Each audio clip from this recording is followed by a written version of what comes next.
Presiden Joko Widodo menyoroti begitu banyaknya pejabat di Indonesia yang ditangkap dan dipenjara karena tindak pidana korupsi. Tidak ada negara lain yang menangkap dan memenjarakan pejabatnya sebanyak negara kita, Indonesia. Ini jangan ditepuk tangani, kata Presiden Jokowi dalam peringatan Hari Anti Korupsi Sedunia dalam kurung Hakordia 2023 di Istora Senayan, Jakarta, Selasa. Bismillahirrahmanirrahim. Assalamualaikum warahmatullahi wabarakatuh. Selamat pagi, salam sejahtera bagi kita semuanya. Om Swastiastu, Namo Buddhaya, salam kebajikan. Korupsi adalah kejahatan yang luar biasa, yang menghambat pembangunan, bisa merusak perekonomian bangsa, dan juga bisa menyengsarakan rakyat.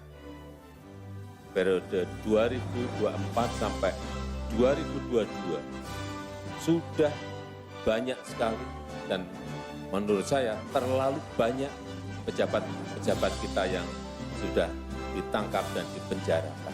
Tidak ada negara lain yang menangkap dan memenjarakan pejabatnya sebanyak di negara kita Indonesia. Jadi jangan ditepuk tangani. Catatan saya, 2004 sampai 2022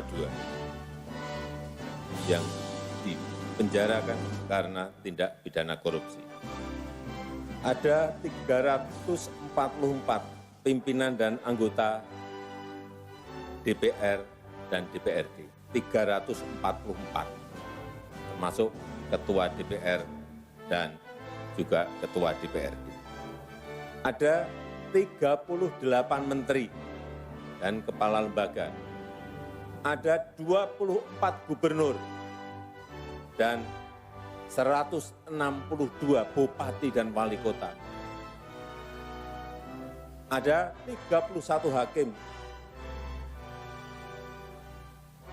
termasuk hakim konstitusi. Ada 8 komisioner.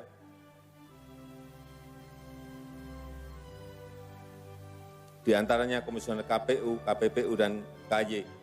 Dan juga ada 415 dari swasta dan 363 dari BUMN. Terlalu banyak. Banyak sekali. Sekali lagi, carikan negara lain yang memenjarakan pejabatnya sebanyak di Indonesia.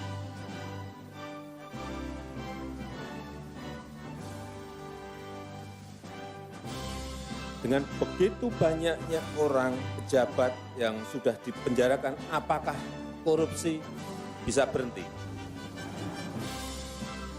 Berkurang. Ternyata sampai sekarang pun masih kita temukan banyak kasus korupsi.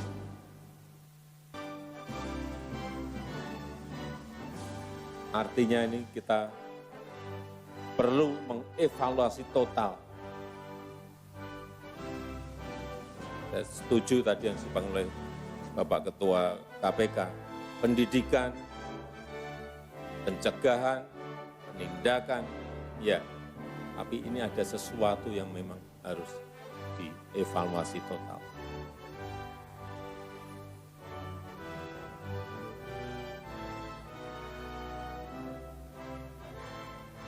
Kembali lagi, apakah korupsi berhenti?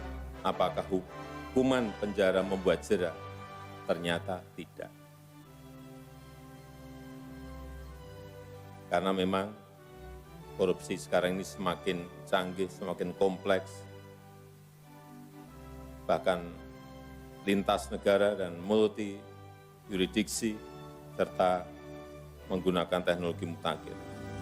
Oleh sebab itu kita butuh upaya bersama yang lebih sistemik, butuh upaya bersama yang lebih masif, yang memanfaatkan teknologi terkini untuk mencegah tindak pidana korupsi.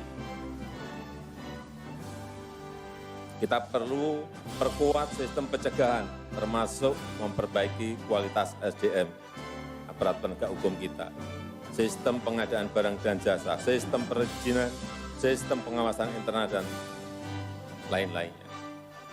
Memang sudah banyak juga yang kita buatkan platform, e-katalog misalnya. Saya dulu masuk, di dalam e-katalog baru ada 50.000 barang yang dimasukkan. Sekarang, tadi pagi, kita laporan dari Kepala LKPP, sudah 7,5 juta barang yang masuk ke e-katalog. Ini lompatannya sangat cepat sekali. Kemudian juga online single submission. Jangan sampai ketemu pengusaha dengan pejabat. Ini juga sangat membantu. One Map Policy, saya kira memang belum selesai, tetapi sudah 60-70% selesai, dan 2024 ini akan kita selesaikan. Ini akan sangat banyak membantu memagari orang untuk tidak korupsi. Pajak online, saya kira juga sangat bagus. Kemudian sertifikat elektronik juga bagus. Semuanya dibuatkan aplikasi platform yang baik dalam rangka memagari agar tidak terjadi korupsi. Tadi Pak Ketua juga menyampaikan, Bapak Ketua menyampaikan mengenai SIPD, juga pencegahan. Kemudian sistem logistik nasional, coba dibandingkan sebelum dan setelah ini, apa yang telah kita perbaiki. Simbara untuk batu bara dan kemudian nanti akan masuk ke nikel, boksit, ke tembaga. Saya kira ini akan juga kita bisa mengontrol berapa banyak sebetulnya sumber daya alam kita yang sudah dieksploitasi, kemudian diekspor dan lain-lainnya. Yang terakhir mengenai penguatan regulasi di level undang-undang, ini juga diperlukan. Apa? Menurut saya, undang-undang perampasan aset tindak pidana ini penting segera diselesaikan.